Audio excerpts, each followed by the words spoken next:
Hi everyone, today in this video I'm going to show you how to make these really cute faux leather snowflake earrings. You could pick any color for the back and the front.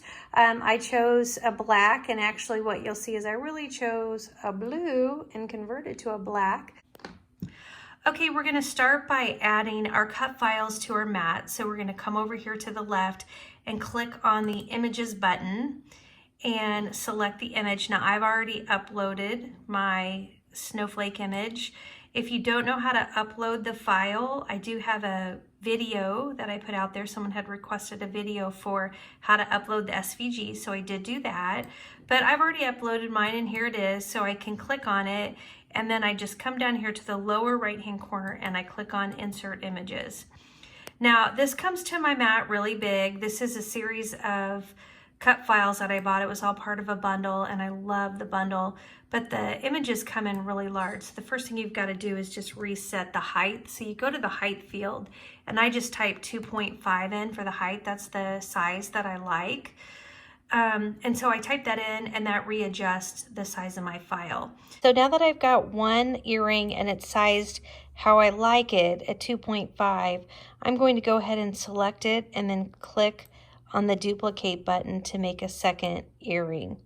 But this is an earring that I want to use for the back, and so I need for it to be solid. So while it's highlighted, I'm going to come over to this bottom right hand corner.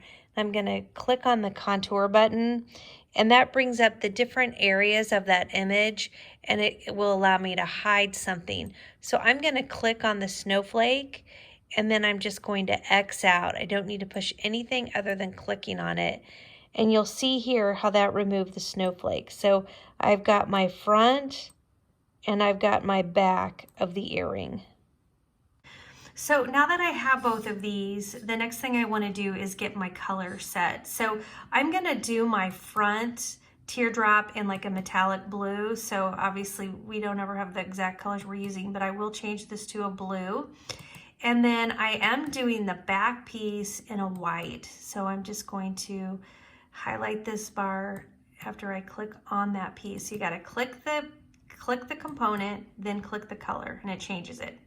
So now that I have that, what I want to do is I want to just to confirm that these are the same size. Now this shape, I want it to be in the front, and it's going to the back. And so what I need to do for that is right click, and then I want to say bring this, because it's in the back, I want to say send it to the front. And that's going to let me then put it right on top of there and make sure there's nothing funky, that this is just as I thought it would be the same size. So that looks very nice. So that is exactly what I want to do. So now that I've done that, I've got my two pieces ready. Now I just need to make duplicates, right? So I'm making one set of these. So I need to duplicate this. And actually, if you don't mind, it's not going to take any more time for you. I'm going to go ahead, I'm going to make two of these. I have a friend who really wants a pair of these too. Okay, so I've got two of those. I hope I'm not confusing it by doing that, but it just makes it better for me. Okay, then I've got my white one, and I'm duplicating that. That's my back side. Now the thing about the back side is I always want to look at whatever I'm using for my faux leather. And in this case, I'm using this white, and when you look at the back, it's like this felt. But since this is white and it's a white back, I don't think you're really going to notice the white felt, so I'm not going to do a second set of these. So usually for one pair of earrings, I would do 4 of the back piece, and then I would glue them back to back. But since I'm happening to do a color that's the same color on the back, and it looks pretty clean, I'm not going to worry about it. So I still need to print 2 more, cut 2 more, right? Because I am now making 2 sets of earrings, because I'm doing my friend's earrings too. And that's what I've got here. Got all 4 of them. So I think I'm ready. One thing I haven't done is I haven't thought through if I need to mirror anything. Now, when you're working with teardrops, these are symmetrical, so both sides are the same. But when you're using shapes, you kind of think, okay, if I have these on my ears, if they're not the same, do I want to put them in reverse? Now, these are snowflakes, so they look totally symmetrical. But if it was something else, I would come up here to this flip button, and I would say flip horizontal, and it flips that earring around. I'm just going to do this one too. hey, just in case there's a little unsymmetrical thing I can't see. And what that does is that you've got a set, one, you know, in your set, one's facing each way, and then it just makes your earrings look a little more balanced. That's totally a personal preference, how you want to do that. All right, so I think I'm ready to go. I'm going to come over here in the upper right-hand corner. I can go ahead and tap on my, click on my makeup button. And what we see here is our mats. So we have our white mat, which is just our earring backs. And then I can click down here on our blue mat, and that is showing the snowflake cutouts. Now, I do want to go ahead and mention that when you're cutting your faux leather, most of the time, and honestly, I would say for me, 99% of the time, you are going to put your good side down on your mat. Okay, so it's almost like when you're doing iron-on stuff, you're going in reverse. And so because you're going to be doing that, what that means is that you need to mirror. And I just think it's a good idea to always mirror, because you may not think that something needs to be mirrored until it actually prints. And that's happened to me, that you think there's not a difference, that it's all symmetrical, and it's really not. So you know you're going face down, you might as well just do the mirror. Now when you mirror, it's mirroring your whole mat, right? Like we did the thing before the step where we reversed 2 of the earrings and then 2 didn't. That's great, it's half and half. If we would, you know, and now we're mirroring, and all of those will be mirrored. So 2 will be one way and 2 will be the other. So my mats are ready to go. I'm going to go ahead and click the continue button. And while that's loading, I do want to come over here and just show you that I do have my knob on custom. That's really important, because when we're working on jewelry with faux leather and faux suede and different kinds and sizes of the faux leather materials, we need to have that on custom so we can tell them exactly what material we're using. So right now you can see I've got the white mat highlighted. And for my white, I'm using this faux leather that I got on Etsy. I'll link that up. I actually found this Etsy vendor that I like. And it's kind of fun because you can order it by the color versus an assortment pack. And there were just some colors, like I needed a lot of white, so I ordered several sheets of white. This blue I needed because it's my son's school color. This I was disappointed in because I really wanted purple. I don't know if I made a mistake or they made a mistake. I very well could have made a mistake. That was not the purple I was going for. The thing I was super excited about, I know this isn't about my video, but when you order from some of these shops, is I got all these samples. I'm so excited because each one of these samples is at least a pair of earrings. If not, depending on the kind of earrings, it could cover 2 earrings. And so I'm really excited about that. So anyway, that's what I'm using for my white. Then for my blue mat, I'm using Cricut. And again, you guys know when I cut intricate cuts, I always want to be using the Cricut stuff because it works so well. This is the faux leather, and the color, it's this beautiful blue. It's called Sapphire. And it's going to be so pretty in front of that snowflake. It'll be really pretty in front of this white. So those are the 2 materials that I'm cutting today. Okay, so we will first be cutting our white mat. That's the one that's highlighted here. And our white mat is, or a white material, I should say, is a faux leather that I got on Etsy. And so it is not a Cricut leather. That is important to know when you're picking your letters. We can come over here to browse all materials and then scroll down, or you can type faux leather. Oops, what did I do? I just scroll down because I know that the leather is marked by a brown bar, so it's really easy for me to get to. And then basically when you get here, there's 4 options, but the top 4 are all Cricut options, which those do work for some different kinds of faux leather that I use. But for the thickness that I'm looking at, almost everything, I will tell you almost everything I do that's not Cricut, I use this last option for. So you select that option, and just so you know, by clicking on the star, like that was already clicked, by clicking on the star, and you can do that on any of these, it makes it appear on your home page. So I'll show you that. I don't know if homepage is the right word, but I'll show you that when we go to set our next color, how those are appearing. So you just don't have to go browse the menu every time. All right, so we're on the white mat, we're set to shimmer leather. It's giving us some reminders that the fine point blade is fine. If you pick a material that is too thick for that or needs more pressure, it's going to tell you. And so it's saying, okay, you're ready to load the mat. So I just press my Cricut cover back down on this mat before I put the leather down, because that way I'm not getting any of this leather material on my mat, right? You want to keep your mat as clean as you can. And so by doing that, see, this plastic's here and this leather is not even touching on the plastic. So once we get this on here, we just want to roll the leather down. That's just making sure that that leather is really on the adhesive. And remember, when you're cutting, you're supposed to be using fresh mats. Move my camera up just a little bit here while it's going. So for those of you that are new to my channel, I just want to thank you for stopping by today. I've been using a Cricut machine my whole life, back when we just used the cartridges and they didn't even connect to our computers.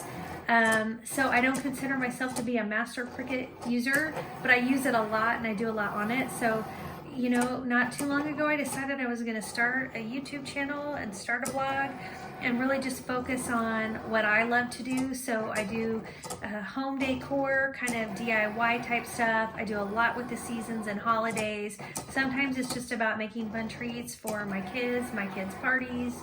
And then other times it's just hobbies like this jewelry making thing I do. So it's all about just being creative and having fun.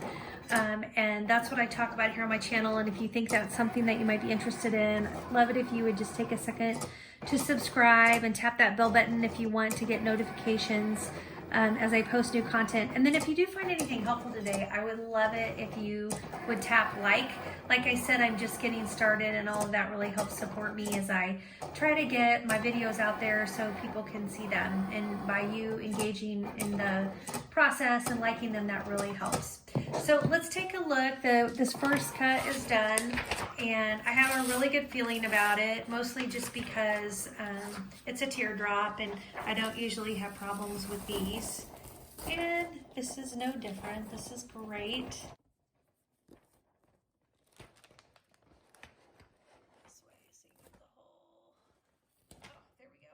Okay, so we've got our 4 teardrops here, and then we can just use the spatula to pick them up, or a lot of times, like with these, it's just so simple just to grab them and pull them up, and we don't really have to go to all that trouble. So this is great. We've got our white. This is the snowflake shake that will be coming through.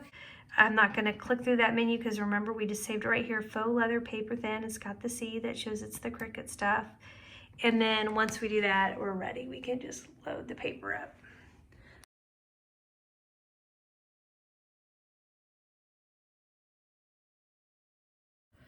Okay, so I have a really good feeling about this, because you can usually have a good feeling when you're cutting based on what you're seeing.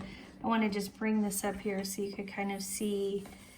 This to me tells me I think these are pretty well cut all the way through. Let's see here. We'll first just pull this off so we can get to the teardrops. We knew that wouldn't be a problem. It's just always the intricate details. So let's pull one of these off. And this doesn't surprise me. This is so tiny, so it doesn't surprise me that we'd need to come in and, I don't know if you would call that weeding or not, just pull it out. It's so pretty. The snowflake's so pretty.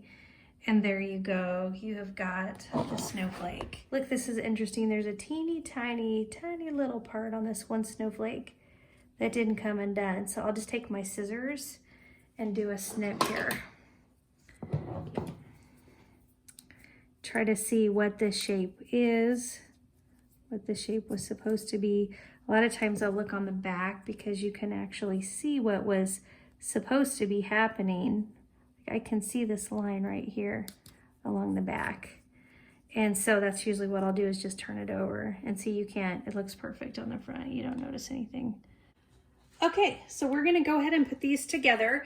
I need 1 earring hook and 2 jump rings for each earring. And so the first thing I like to do is take my two tools, my plier, and this is a jump ring tool. Both of these are in the kit that I linked to from my blog page. I'll link my blog page below. and I did buy this kit on Amazon. So you've got to get this jump ring. This is the crack in it, and you've got to hold the whole side with your tweezers, not just like the top. You got to really hold it so you have it nice and secure.